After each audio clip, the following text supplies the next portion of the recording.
And the kind of politics Narendra Modi is articulating is not only Hindu nationalism, it's also a way to communicate. BJP, I don't know. Narendra Modi for sure wants to pursue that. Modi is so popular that he can afford to organize elections and win them. These two characters may not be so sure. A famous phrase that says democracies don't fight each other. There is no war between democracies. And the diminishing number of democracies in the world using nationalism as their main idiom is definitely taking us in a very dangerous direction by Modi, probably trying to have its own candidate. Hello and welcome to InferTalks, a podcast where I put you in the room with some of the biggest thought leaders from around the world. Joining me today for a conversation is a renowned political scientist, a published author, and a thinker, Dr. Christophe Jaffrelot. Dr. Jaffrelot is a senior research fellow at the Center for International Research. Dr. Jaffrelot, welcome to InferTalks. Thank you. Professor, let's go ahead and start our conversation. And the first question that I really want to ask you is about the rise of Hindu nationalism. You've been giving talks about it in Pakistan so far. Let me go ahead and ask you my very first question. Ever since Prime Minister Modi has come into power in India, have you seen any change take place within the polity of India? Do you see any change that has been as a consequence of him coming into power? Or is he representing a symptom of what has really been going on for the last many decades within the country? No, there is a change, clearly. There is a change because you've seen the rise of a new politics based on national populism. Hindu nationalism was there before and could rule the country to some extent under Vajpayee before. But this is national populism. And the kind of politics Narendra Modi is articulating is not only Hindu nationalism, it's also a way to communicate this ideology. Now, the populist relates directly to the people in the name of emotions, and he does that a lot, very successfully. By the way, he did it before in Gujarat as chief minister. And that's the number one change. The number two change is the populist is also having a personal relations. It implies a personalization of power, and power is really in his hands. That is not so new for India because Indira Gandhi did the same to some extent many years before, but it's new for BJP. His party used to be a collegial organization. Vajpayee and Advani, for instance, were together at the helm. And this is also related to centralization of power, and at the expense of federalism, at the expense of the parliament, at the expense of many institutions, to such an extent that you can say that we have a new political system. It's not the same parliamentary democracy we used to know. It's also a system where other institutions, other than the parliament, the judiciary, for instance, have lost some of their authority, some of their autonomy, and the list is very long. You can also mention the Election Commission of India that is not as as much independent as it used to be, the Reserve Bank of India. So yes, it's a different political system. Why, very briefly, why do you think that really is the reason? Why is there not so much interest in devolving the power away from the center and more in terms of, concentrating the power within the center? What really is the rationale behind it, and why does BJP sort of want to pursue that path? Well, BJP, I don't know. Narendra Modi for sure wants to pursue that. And that's something he did already when he was chief minister of Gujarat. This idea that you concentrate power and relate directly to the people and get the legitimacy from the people. This is what the national populists do across the globe. It's not so specific to India in that sense. What is new for India is this system. This system exists elsewhere. So now let me come to elections. We're eyeing an election next year in India, and there's a greater chance, there's a greater probability that Prime Minister Modi is going to get re-elected. What do you really see him do when he's re-elected into power you see him become more assertive in terms of the way he's conducted, his country so far, the policies that he has unrolled so far, which have sort of consolidated the form of Hindu nationalism, its expression as well? Or do you see him becoming more, benign leader in terms of leaving a legacy which would be remembered in manner that has not been remembered so far? Well, it's difficult to speculate. If we go by what happened in 2019, when he was re-elected, immediately after being re-elected, he indeed became more assertive. Abolition of Article 370, giving autonomy to Jammu and Kashmir, the amendment of the Citizenship Act, making non-Muslims, only non-Muslims, eligible to Indian citizenship when they were coming as refugees from Pakistan, Bangladesh, or Afghanistan. These two reforms, these two laws were passed immediately after his re-election, showing that he was indeed more assertive. 2024, if he is re-elected, which is not for sure, may see something similar. He may try to complete the list of commitments RSS and BJP as for years. They wanted three things: abolition of Article 370, the building of the Ayodhya temple, and the temple will be inaugurated on the 24th of January, which means that it will be the beginning of the election campaign, by the way, and then a uniform civil code. That may be the third reform that he may indeed implement if he wants to show more assertive policies. All right.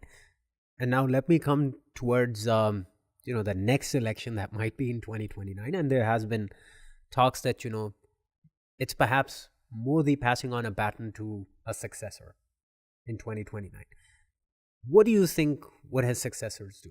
Would they try to, try to cross the bar of a more assertive expression that you're saying is likely to continue in the years to come? And thus, where do you see India moving closer towards? Would it be, more closer towards that expression or that realization of the goal of Hindu Rashtra? What do you see, or, where exactly does your research inform you that India is likely to be headed, in the next decade? Well, it's difficult, again, to anticipate. What I foresee is certainly more diverging trends across the subcontinent. India is a subcontinent in itself. The South is now turning its back to BJP. None of the southern states is ruled by the BJP, Tamil Nadu, Kerala, Karnataka, Telangana, Andhra Pradesh. And that is certainly a new development in the fact that the northern and the southern states are diverging to that extent, politically, but also economically, educationally, in so many ways. That is probably a trend we will see in the coming years to come, in the 10 days that you are mentioning. The question you ask is also, after Modi, who? Because you assume that you will have a successor. It's not so sure. These leaders don't designate successors most of the time, except when they have a son, but it's not his case. And these leaders create a kind of vacuum around them. So why do they do that? Well, because they concentrate power in such a way that they monopolize power. And they don't want to take any risk with alternative leaders coming up. So today, there are potentially two successors. Amit Shah, the Home Minister, Yogi Adityanath, the Chief Minister of Uttar Pradesh, who are very different, represent completely different profiles. And what difference would you see that, when you actually speak about these two personalities compared to Modi? Well, Modi is so popular that he can afford to organize elections and win them. These two characters may not be so sure. But, it's the Amit Shah who's actually, really successful in terms of making sure that the election campaigns are managed successfully for BJP. Yes, not for BJP, for Modi. He is managing elections for Modi. He is not the one who wins election. He's the one who prepares the ground for the Modi magic, as we say, to work. It's a different game to be the one on the platform in a position to win votes. So there'll be these two profiles in competition probably. And then there'll be RSS, which has been marginalized by Modi, probably trying to have its own candidate. And that will be an interesting moment. In many places where national populists have been forced to leave the scene, the transition has been complicated. And after Indira Gandhi's era, Congress also had a tough time. Right. And now let me come to another interesting dimension or dynamic that you've actually highlighted by way of your research that you've done and your colleagues in India and and in other varsities have actually helped you with. There's one interesting insight you've actually made, and this is about the fact that there's underrepresentation of Muslims in Indian police force. But on the other hand, which you've actually revealed, is that there's a disturbing pattern of a higher proportion of Muslims, in Indian prisons. What does this exactly reveal about the Indian Muslims facing discrimination within the country's criminal justice system? Well, this is indeed very interesting. It's not only, again, in India. You would see the same thing in the US with the blacks and others. You have something like 20% of the prison inmates who are Muslims as under trial. You have 16% as convicted. The gap between 16 and 20 reflects the bias of the police. They put Muslims behind bars, and when the judiciary looks at the file, it is so weak that they release people who have sometimes spent months, if not years, in jail. These are data that are really systematically observed in most of the states. Only Bihar is different. Mind you, in every state, the minorities are overrepresented in jail. Hindus are overrepresented in the Jammu and Kashmir jail. Oh. Sikh people are underrepresented in the Punjabi jails. Police is a state subject. And you see how it can influence, how the sociology of the police can influence. So this pattern is quite consistent across different states. There are a few exceptions. Bihar is one of them. Mm-hmm. Assam has become very difficult for Muslims. In Assam, the overrepresentation of Muslims behind bars is just... Why is that? That's because of the politics of the government. After they passed this Citizenship Amendment Act, they try to make sure that Bangladeshi immigrants would be identified, possibly deported. And then you had a kind of policing of the state that affected the Muslims of the place, be they Bangladeshis or not. Now let's speak about, India's foreign policy expression under BJP. We've seen the Hindu nationalism at home take a lot of, pronounced expression in its form in terms of foreign policy as well. And thus, we see even countries which in previous years were more closely aligned with India, for example, countries like Bhutan, which, in quasi manner has sort of outsourced its foreign policy, its, defense to India, has now taken has started taking more of an independent approach where you see Bhutan, dealing directly with China in terms of deciding demarcation of its borders. And now recently, the newly elected president in Bhutan has said, in Maldives has actually said that, he's demanded the Indian forces to withdraw from the archipelago nation. What do you then really see, or what has been the consequence of this, more assertive approach in terms of foreign policy for India's neighborhood? Yeah, well, India is isolated in its neighborhood. But it's not only because of this assertive attitude. Certainly, it has not helped, and vis-à-vis Nepal also, it has been counterproductive. Vis-à-vis Bangladesh, possibly, but Nepal certainly. But it's also because of the Chinese attitude. China has made a point to relate directly, engage India's neighbors. Sri Lanka, of course, Pakistan, Maldives, certainly, Bangladesh, Nepal, and now Bhutan. So it's difficult to know what is the main factor for this new regional arrangement. What is evident, what is obvious, is that for India, the feeling, the sentiment of being encircled by friends of China is one of the reasons why it is now so positive about the Quad, about Indo-Pacific strategies. Western countries like the US, like France, which were not that welcome in the Indian Ocean because precisely it was the ocean of India, are now more than welcome.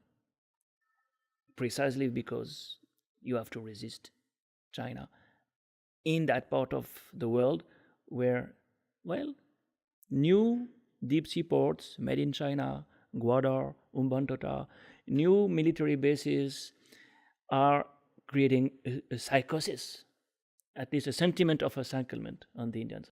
But don't you think that pronounced approach has sort of pushed to the back burner that once very cherished policy of, neighborhood first policy of India itself, and now where you see,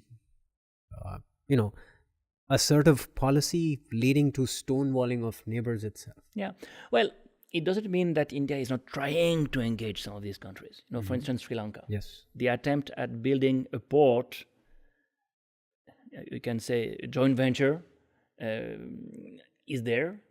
India tries to engage Sri Lanka, but the relationship between Colombo and Beijing is so strong that there is a limit to that. So the priority is certainly not to counter China in its neighborhood by engaging the local, these countries. The priority is to be part of a larger coalition with Japan, Australia, the US, European countries in the Indo-Pacific. And so one more question that comes to mind about foreign policy itself is that, don't you think a pronounced approach or a more, an emphatic exercise of nationalistic foreign policy has, or perhaps could lead to India's own neighbors reflecting or perhaps mirroring an expression of their own assertive foreign policy, or a more nationalistic expression within their domestic politics and its projection in their foreign policies also? Yeah, well, domestic politics and foreign policies are interaction. Well, on the Indian side, it's obvious. Modi is touring the world and urging every president, every prime minister to show that he has made India great again. And it works brilliantly in India. This feeling of this is the Indian moment, we can be proud of what we are. The self-esteem is retrieved that way. Now, of course, when you assert your identity that way, when you are that nationalistic, those who are fearing the big brother next door become also more nationalistic. And there is another dialectic that can result in more Sinhalese, Sri Lankan, but Sinhalese nationalism, more Pakistani nationalism, more Bangladeshi, because you have to resist the central part of the subcontinent that is India. So yes, there is another dialectic there between the country that is asserting itself and the countries fearing this assertion and becoming more assertive themselves. And so would that not be more concerning for perhaps countries where you come from, Western countries, to perhaps pay closer attention to dynamics like these, which I must also admit are also gaining a lot of traction within your own native continent as well. This politics of far right expression, Would that not be concerning for international polity as well? Well, we are concerned as scholars. I don't know whether the rulers of our countries are concerned, but definitely the rise of nationalism has never been very conducive for peace, has never been a conduit for peace. And, there is this very famous phrase that says democracies don't fight each other. There is no war between democracies. And the diminishing number of democracies in the world using nationalism as their main idiom is definitely taking us in a very dangerous direction. And so I'll come to my last two questions now. And again, this second last question has to do with foreign policy as well. Speaking of how, India under Modi seems to be extremely confident in terms of its foreign policy and the way it sort of wants to conduct itself, both within the immediate region, but now also, far from the more familiar region of South Asia as well. The recent allegations that have actually been cast by Canada, and now this dossier that was released by U.S. Department of Justice as well. Do you think it's also a symptom of that very assertive foreign policy that actually stems from home as well? It can be. Well, we don't know yet what has really happened. But what we do know is that the kind of nationalistic assertion of India is now reaching these countries via the diaspora. The diaspora has become a very important conduit for influencing Western countries, influencing Western societies. And UK, Canada, the US Australia are good examples of the way you can penetrate the diaspora with your ideology, with your organizations. And RSS and the Sangh Parivar at large are working on it for years. And any few examples that come recently to your mind where you've seen more disturbing signs of such expression? Well, two good examples are the Leicester riots between Hindus and Muslims. Leicester, in the center of Great Britain, has seen something that is a replica of what we see in India recurrently. And what was it over exactly? It was over a cricket match, unsurprisingly, and it was something that has been engineered by vigilante groups, which are part of these organizations. Another example is the bulldozers in New Jersey for a procession organized by Hindu nationalists, the same bulldozers which are destroying Muslim houses in Uttar Pradesh, as if so many miles away from the mother country, you could be proud of what was going on in your home country. And now my last question, and this is about India and Pakistan, how that expression is sort of, spilling into sort of, directing perhaps a trajectory of a future crisis. And it's more about, seeking an inspiration from a conflict that has broken out in not so distant region of Middle East itself, where, after the attacks of Hamas in southern Israel on October 7th, we've seen Israel and Hamas get engaged in a conflict that has lasted for over many weeks and still has no end in sight despite, the short pauses in conflicts that we've seen. What we've really seen is that, in 2019, both India and Pakistan came to the brink of, a war breaking out, after the incidents of Pulwama and, of course, India's airstrike over Balakot. How dangerous do you think could an escalation in a nuclear-armed neighborhood be when a constituency in India, after what they've actually seen Israel do over Gaza, which actually believes that, military action is somehow possible without factoring in the serious risk of dangerous escalation involving two nuclear-armed neighbors, that is India and Pakistan? Yeah, I don't think we can really compare the two scenarios. They are really different. First of all, because there is such an asymmetry on the Palestinian side. Pakistan and India, by contrast, are both nuclear powers. There is a symmetry there. The nuclear arms are the great equalizer. But that's the very same fact when you don't have that realization of power parity, in the sense that you have nuclear deterrence possessed by both countries. I think there is a realization. I don't think this kind of escalation can take place. Well, you should never say never, but the situation is very different. And if there is an escalation, it will be, and it was in 2019, somewhat calibrated.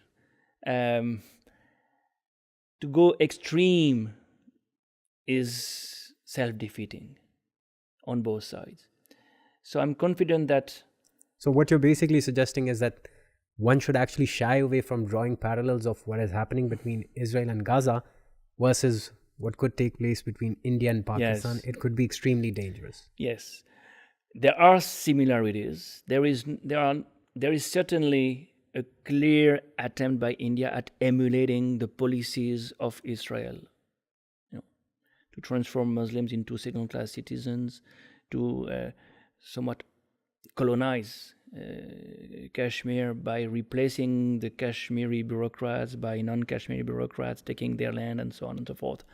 But that is a limited comparison, and the present situation is so different in the Middle East. Incidentally, we don't know what will be the final quote-unquote winner and loser. And according to the final result, some lessons will be drawn on both sides. But it's not for sure that Israel will be seen as succeeding by resorting to such action across the globe, including in New Delhi. All right. So now my last question, and this is primarily about the plight of Muslims in India. And let me ask you, you've thrown a lot of statistics, in your conversations that you've had so far over here in Pakistan. But let me ask you, how do you really see, or how have you exactly seen the representation of Muslims in areas such as media and civil society? We've seen their numbers really go down when it comes to their representation in the parliament itself. But how do you see their participation being affected in these two areas, where they can perhaps sort of bring to a halt, or perhaps reverse the course in terms of how Muslims are underrepresented in certain places in India? What future do you see of the civil society and the media, and perhaps what's the future of Muslims at large in the next 1 decade? Yeah, well, again, not so easy to predict, but there is clearly a decline of the Urdu press. On the media scene, this is the most dramatic development so far as Muslims are concerned. Mm-hmm. And this is because Urdu as a language is not something Muslims can read as much as they used to. Mm-hmm. Civil society, it's very paradoxical. The more the state is alienating the Muslims, the more they have to find resources among their own organizations. Ghettoization, for instance, is on the rise. Muslims regroup in ghettos, like Juapura, near Ahmedabad, 500,000 people who have any access or hardly any access to public education, public hospitals. What have they done? They have done it themselves. They have built the roads, they have built the schools, they have built the hospitals. So you have a very paradoxical situation where a civil society has to be rebuilt within the Muslim community because the state is failing them. Now, of course, this is not a good situation because they are insulated and they are not as well equipped as they would be if the state was doing the job.